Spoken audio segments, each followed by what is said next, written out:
Welcome back. How much do you really know about trust, not just of other people, but yourself as well? Understanding what trust is and how to build and even repair it can have a major impact on every single relationship in your life and how you move through the world. So that's what we're talking about this Wellness Wednesday with Mary Jo Horton from Memorial Health. Welcome, Mary Jo. Thank you. All right, so we're talking about trust. Let's just start with what trust is, the meaning of it.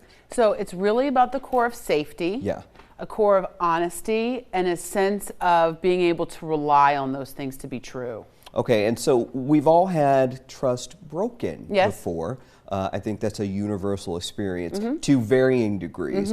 What does that do to your sense of safety, honesty, and reliability? So when you have had a broken level of trust, particularly with yourself, and I don't think we discuss that honestly enough with our thing, that our entire body is now dysregulated and we don't feel that we can move around in that, feeling like we are safe and we're going to be cared for. Okay, and you know, we all focus a lot about trust of other people, but let's hone in on that. Yes. Trust of self. Talk about what that is. So think about it. Yeah. Do I trust myself to take care of myself? Do I trust myself to make good decisions? Do I trust that I will make sure that I put myself in well situations? Oftentimes, the person that has hurt us the most is ourself. And we lose the ability to trust our instincts, our ability to judge the situation accurately. And ultimately, when we're really feeling distressed, I trust to keep ourselves safe. Wow.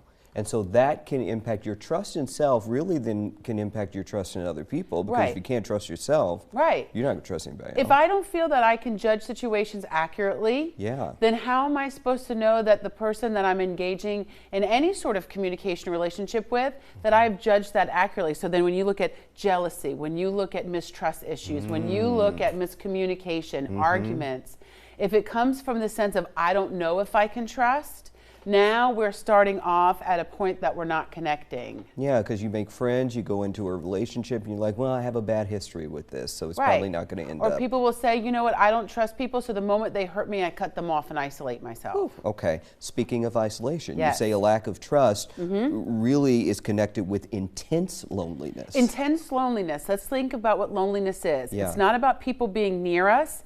It's about feeling connected around people and seen and heard.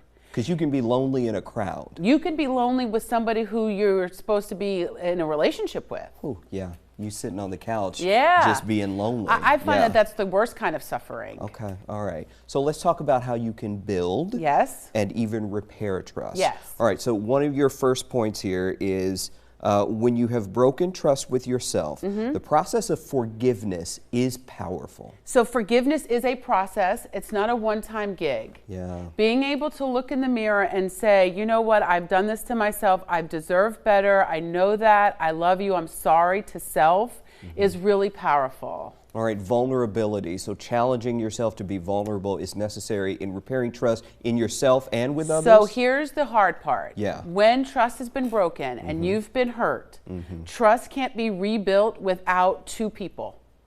It's not the other person rebuilding trust. It's about both people engaging in vulnerability so that trust can be rebuilt together. Well, because you hear that in relationships a lot, even, you know, like romantic relationships. You violated the trust of our relationship. You need to fix it. You need to fix it. You need to earn it. But the thing about it is if I'm coming from a place with my wall is up and I'm no longer emotionally available and vulnerable, then there's no trust to be had.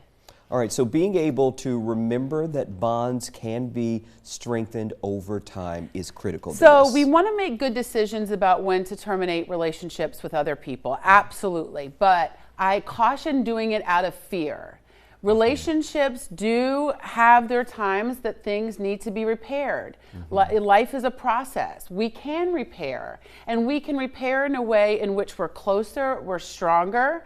And so I say that to offer the challenge of vulnerability even when hurt, when the relationship has positive qualities. I'm certainly not suggesting that we repair our relationships. You know, it's a time for reflection.